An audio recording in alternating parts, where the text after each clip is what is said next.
bersama kami. Saya Raisya Talita. Saya Siti Lamia. Saya Raisya Nur Aulia. Saya Cornelia Marisa Latifah. Saya Gatan. Saya Jihad. Saya Winda Putri Agustin. Selamat menyaksikan. Baik, selamat pagi adik-adik sekalian. Pagi Pak. Terima kasih atas kedatangannya di Polsek Teluk Jambe Timur dari SMA 1 Negeri Teluk Jambe. Perkenalkan, saya Ibnu Darwin Hutasoid, sarjana hukum. Jabatan di Polsek ini perwira unit reskrim, ya. Nah, terkait untuk wawancara pagi hari ini, sebagaimana dan sekalian, yaitu adanya topik tentang narkoba, ya. Di sekolah ini pelajarannya apa? PPKN. PPKN. Silakan kalau ada dari sekalian mau bertanya, nanti semoga saya bisa menjawab. Pak, di perkenalkan, nama saya Amelia Nafisa Latifah dari siswa dari SMA 1 Jambe. Izin bertanya kepada Bapak. Sudah berapa lama Bapak bertugas di bidang yang berkaitan dengan penanganan kasus narkoba ini? Ya, dari sekalian perlu kita ketahui Baik. bahwa tingkat polsek sesungguhnya di jajaran Polda Jabar atau Polres Karawang secara langsung tidak melakukan tugas penyelidikan atau penyidikan. Artinya itu ditangani Polres atau adanya di Sat Narkoba Polres sebetulnya. Jadi polsek-polsek itu sifatnya hanya penanganan sementara jika ada kita informasi atau ditemukan peredaran narkoba gelap atau tidak sah itu. Jadi kalau di sini itu resersenya, reskrimnya kriminal umum. Jadi polsek itu tidak menangani langsung terkait narkoba sebetulnya. Kalau lebih spesifiknya harusnya dari ini ke Polres. Nah, di sana ada bagiannya Sat Narkoba. Ya. Baik, Pak. Untuk pertanyaan selanjutnya, menurut Bapak definisi dari narkoba itu sendiri apa ya, Pak? Ya, narkoba itu kan zat adiktif, ya, zat adiktif yang diproduksi, ya, baik narkotika atau jenis obat yang dilarang, ya, peredarannya tidak sesuai ketentuan, ya, karena merusak kesehatan orang. Sebelumnya perkenalkan diri dulu ya Pak. Saya Raisya Nur Aulia dari siswa SMA 1 Teluk Jambe. Izin bertanya Pak. Biasanya siapa saja sih Pak yang paling rentan terkena korban penyalahgunaan narkoba itu? Ya, narkoba atau narkotika dan obat terlarang, ya, untuk siapa aja yang terkena sesuai dengan temuan-temuan kepolisian dalam pengungkapan kasus narkoba ini, dari mulai anak-anak, remaja, pemuda, bahkan bapak-bapak atau orang tua, ya, banyak sekali yang sudah terlibat dalam penggunaan, peredaran, penjualan, bahkan pendistribusian.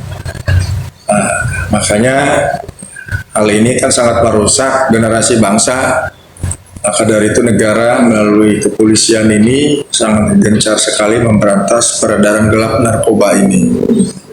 Ya, jadi semua komponen usia sudah banyak kena oleh narkoba ini, ya. Hanya kita harus hati-hati. Ya. Selanjutnya, gimana ya Pak situasi peredaran narkoba di daerah kita saat ini? Ya. Sepengetahuan saya untuk saat ini di wilayah Teluk Jambe Timur, ya, peredaran narkoba bisa dibilang ada, ya, sesuai beberapa kali kepolisian menangkap di wilayah sini, dan ada juga yang sifatnya yang langsung merongrong, ya, atau untuk generasi muda, ya, kayak Nipam, pil-pil yang dijual itu kan, seperti pil BK, Nipam, Eksimer gitu ya.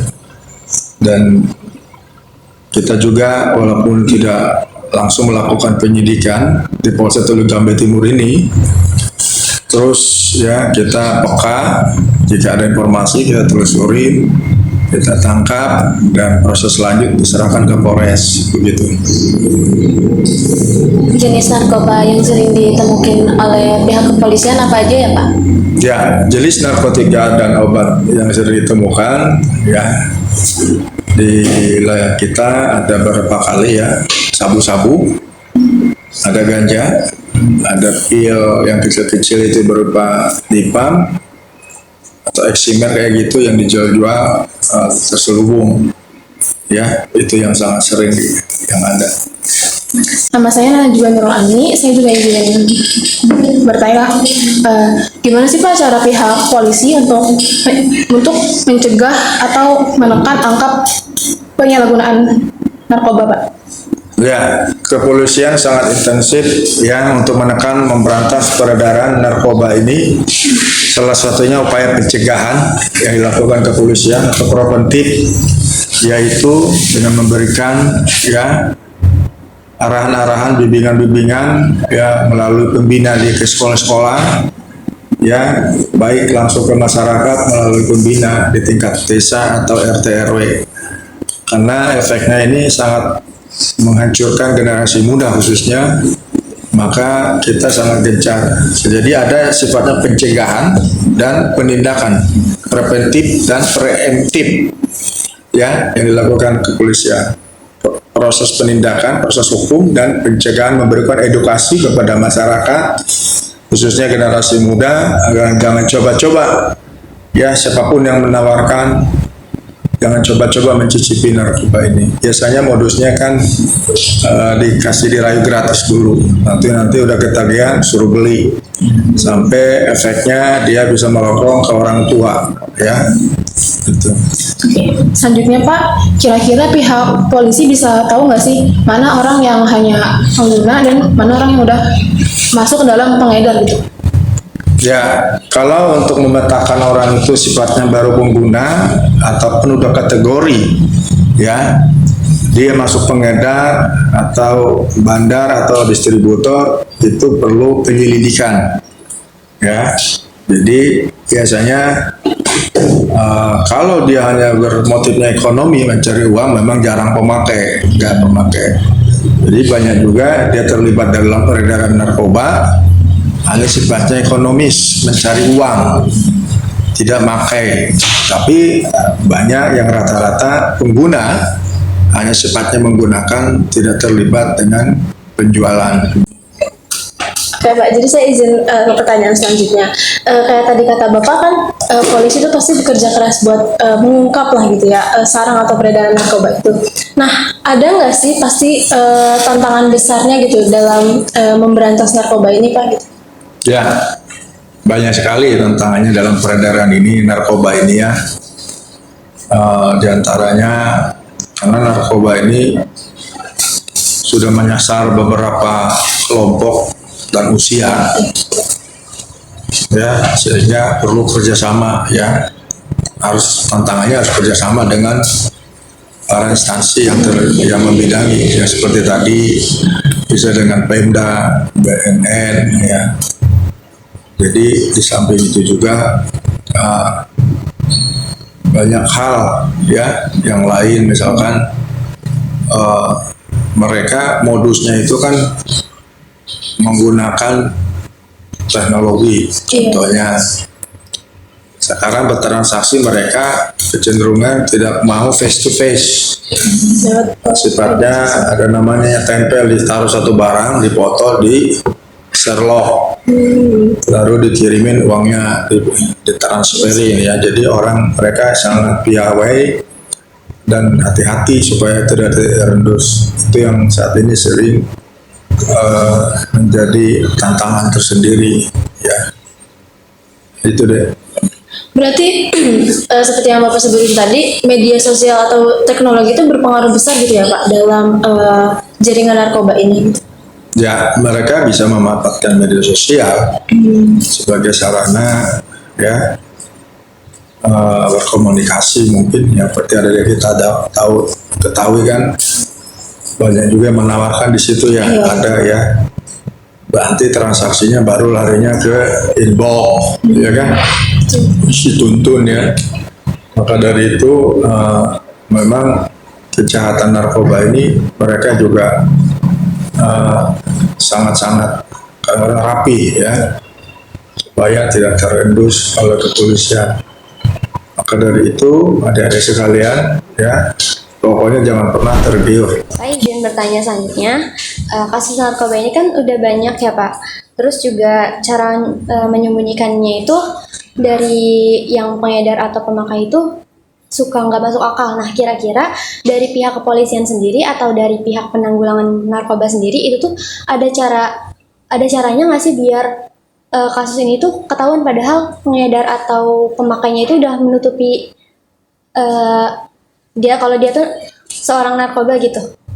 Padahal dia tuh udah nutupin rapat-rapat. Kira-kira dari pihak kepolisian sama pihak penanggulangan narkoba itu udah tahu gak caranya?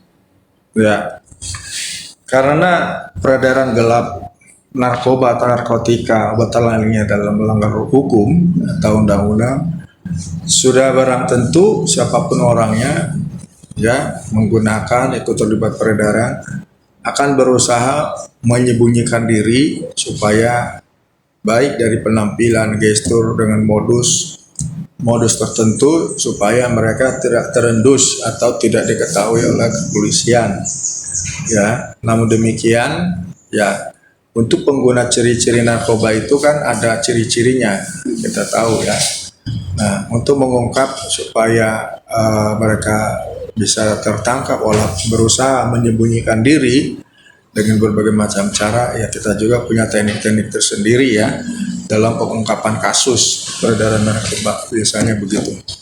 Jadi dari ciri fisiknya juga udah kelihatan. Ada ya.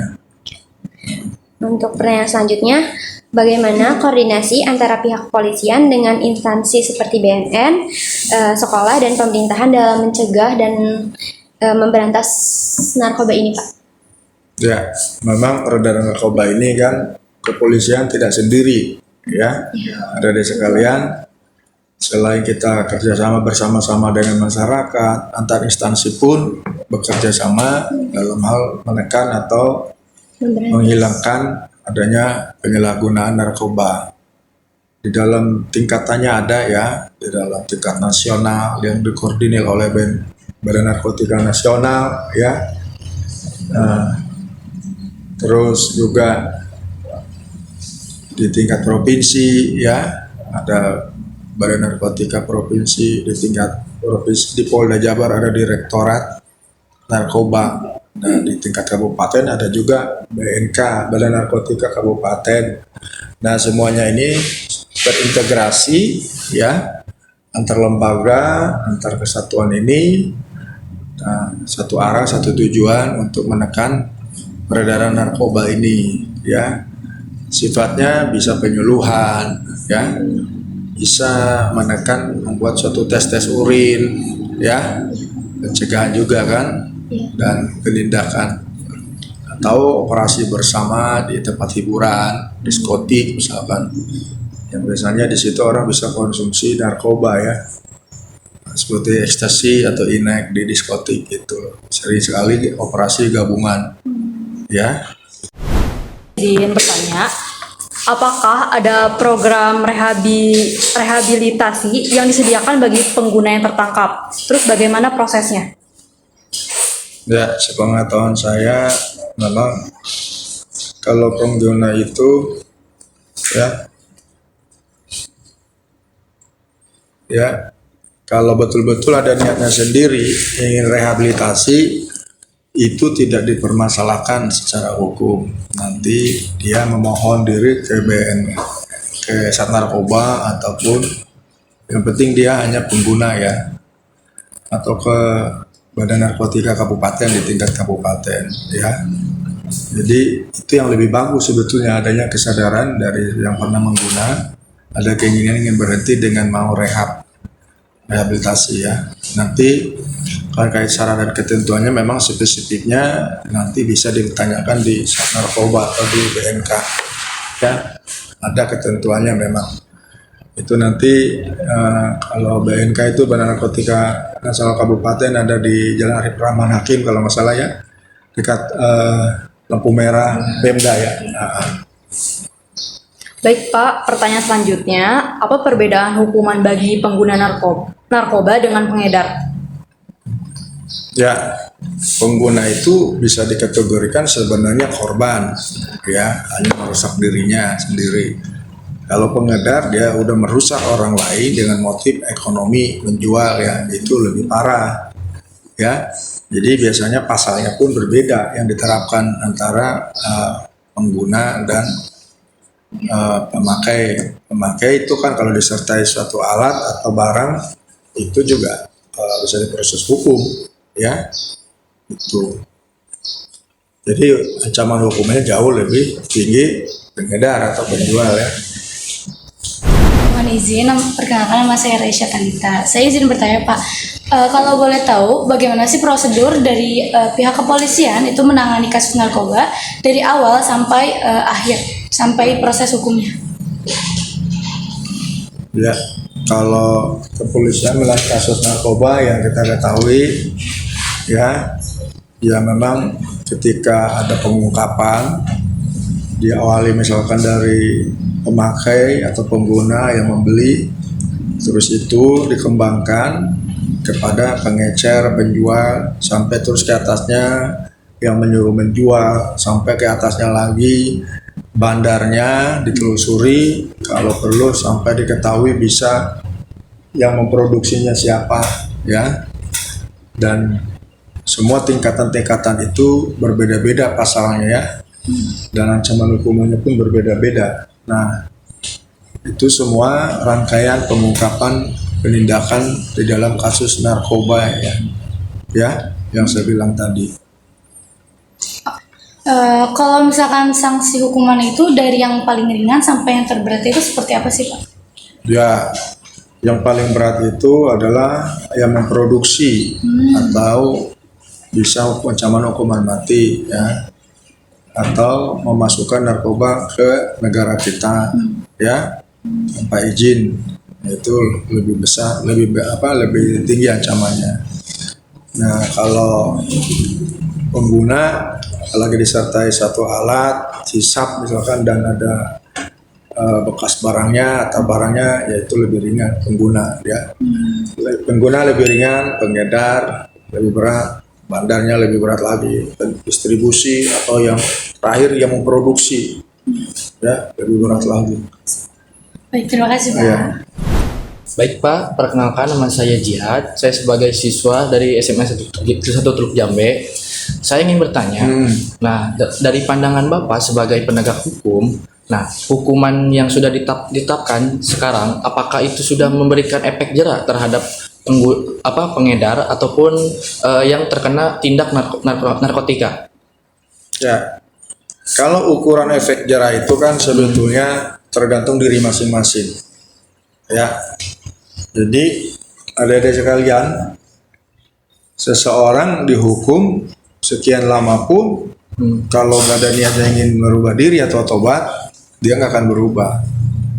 Tapi kalau orang, banyak sekali orang tobat di proses hukum, ya tidak lama juga kalau ada niatnya ingin berubah, cepat berubah. Nah, untuk ancaman yang diberikan undang-undang dalam kasus narkoba ini sebetulnya sudah luar biasa, ada ancaman minimal ya.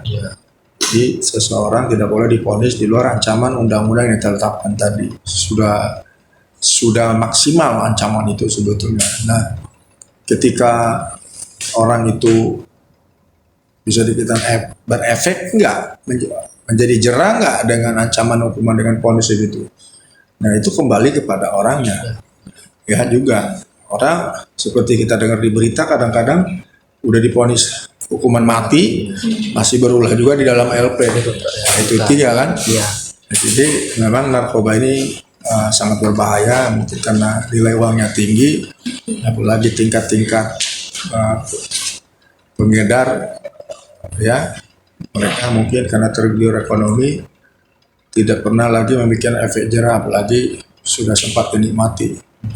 Ya, Baik Pak, selanjutnya saya ingin bertanya lagi. Menurut Bapak nih, kan peran masyarakat yang tadi Bapak sebutkan termasuk juga ke dalam kepolisian dalam menangani narkoba. Nah, seberapa pentingnya sih Pak peran masyarakat dalam menangani, misalnya tuh contoh ada yang pihak yang lagi mengedarkan narkoba di daerah-daerahnya, tapi warga tuh melihatnya, akan tetapi tidak mau melaporkan kepada pihak kepolisian karena takut. Seperti kayak yang Bapak tadi bilang, dia tuh kan sekarang rapi banget gitu Pak, naro di tempat itu nanti dipoto, nah seperti itu. Nah jadi tuh warga tuh melihat ada orang yang mencurigakan yang tidak dikenal di daerah dia tuh sedang diam-diam naro barang sesuatu. Nah dia ingin melaporkan ke pihak kepolisian, tapi dia pun takut. ya. Sejauh mana ya harapan kepolisian ke masyarakat bisa bekerja sama ya. Kita dalam hal penekanan peredaran narkoba gelap ini yang melanggar ketentuan undang-undang sangat-sangat ya mengharap sekali kepolisian itu peran aktif masyarakat. Contohnya tidak boleh cuek di lingkungannya ya. Jikalau ada seseorang yang mencurigakan ya segera menginformasikan ke kepolisian terdekat ya. Kalau ada kebimbangan atau ketakut jika memang ditemukan misalkan di kos-kosan, di kontrakan atau di lingkungan, bisa menyampaikan dulu ke RT setempat, baru nanti RT ke kepolisian. Kalau hal-hal yang sifatnya dicurigai ya, contohnya orang ini lalu lalang di satu kos-kosan, begitu masuk ke kosan itu pergi ya, kayak belanja di situ mengedarkan misalkan ya, ganti-ganti tamunya, dan ada informasi memang yang belanjanya misalkan tampangnya pun udah kayak pemakai gitu kan. Nah itu bisa, kalau memang biasanya masyarakat itu ada rasa takutnya dan biasanya nggak mau jadi saksi ya. Nah tapi kita nggak boleh seperti itu ya. Kalau semuanya seperti itu mereka yang menang ya, karena polisi itu butuh informasi dari masyarakat apa yang terjadi ya. Itu deh. Saya ingin bertanya lagi Pak, pernah nggak Pak di daerah sekitar Teluk Jambe ini pernah masyarakat bilang gitu kepada pihak kepolisian ada kasus seperti yang Bapak tadi sebutkan? Ada, pernah. Berapa kali kita tangkap berdasarkan informasi dari masyarakat adanya transaksional narkoba sabu-sabu ya. Sabu biasanya. Ya di sistemnya namanya sistem tempel gitu. Nah ya itu. Pernah beberapa titik di Teluk Jambe kita tangkap dan prosesnya kita tindak lanjuti ke Sat Narkoba Polres. Baik Pak, terima kasih ya Pak. Baik Pak, sebelumnya mohon izin perkenalkan, nama saya Gatan dari SMA 1 Teluk Jambe. Pertanyaan yang mau saya tanyakan pertama, apakah masih ditemukan oknum aparat yang terlibat dalam kasus narkoba? Bagaimana penanganannya jika itu terjadi? Ya, seperti yang sering kita lihat atau pernah kita lihat di media ya elektronik atau kita pernah lihat di media sosial, memang hal itu sesekali masih ada kita lihat ya, dengar sendiri ya, ada oknum-oknum aparat yang terlibat. Tapi terkhusus oknum dari kepolisian tidak mentolerir, biasanya pimpinan kita siapapun oknumnya keras ditindak. Bahkan kalau kita lihat di media dari beberapa kesatuan di kepolisian ini banyak langsung dipecat ya, kayak lihat di TV gitu kan. Jadi tidak ada ampun karena ini bisa merusak. Kemudian pertanyaan selanjutnya, apa pesan Bapak untuk generasi muda agar menjauhi narkoba dan berani melapor jika melihat penyalahgunaan di sekitar mereka? Ya, pesan saya buat adik-adik sekalian, karena Anda adalah nanti akan menggantikan kami yang meneruskan pembangunan bangsa ini ya. Pesan saya yang pertama ya, tetap ya Anda harus bisa membanggakan orang tua. Karena Anda adalah kebanggaan ayah dan ibu dan saudara. Harus diingat. Kedua, tetaplah fokus belajar dengan apa yang menjadi harapan kalian. cita-cita kalian nanti. Ya. Ketiga, terkait narkoba ini, bahkan pernah kita temukan dulu udah masuk ke SMA ya. Jadi kalian pun harus hati-hati, ya, hati-hati. Nah, biasanya efeknya orang yang suka pakai gini, gampang tersinggung, suka pinjam-pinjam uang, terus malas, ngantukan, gitu ya, ciri-cirinya. Nah, jadi Anda jangan sampai pernah mencoba, ya, walaupun hanya nggak enakan. Biasanya kita terjerumus itu dengan perasaan nggak enak dulu, ya. Nah, ini adik-adik sekalian, untuk menghindari ini, Anda harus melakukan aktivitas aktif yang positif di luar pendidikan di sekolah. Kalau udah bodoh, boro-boro mau rajin belajar ya, bawahnya males. Ya. Jadi risikonya narkoba ini banyak, makanya janganlah ya coba-coba. Buat kesehatan merusak, melanggar hukum, ancamannya juga tinggi, ya, ya kan? Ya. Terus secara ekonomi kan merongrong, beli ya, jadi nggak ada untungnya. Nggak ada orang konsumsi narkoba jadi sehat, tapi menjadi hancur, ya, itu. Oke? Baik Pak, terima kasih sudah menjadi narasumber bagi kami mengenai narkoba ini. Kami pamit undur diri. Assalamualaikum warahmatullahi wabarakatuh. Waalaikumsalam.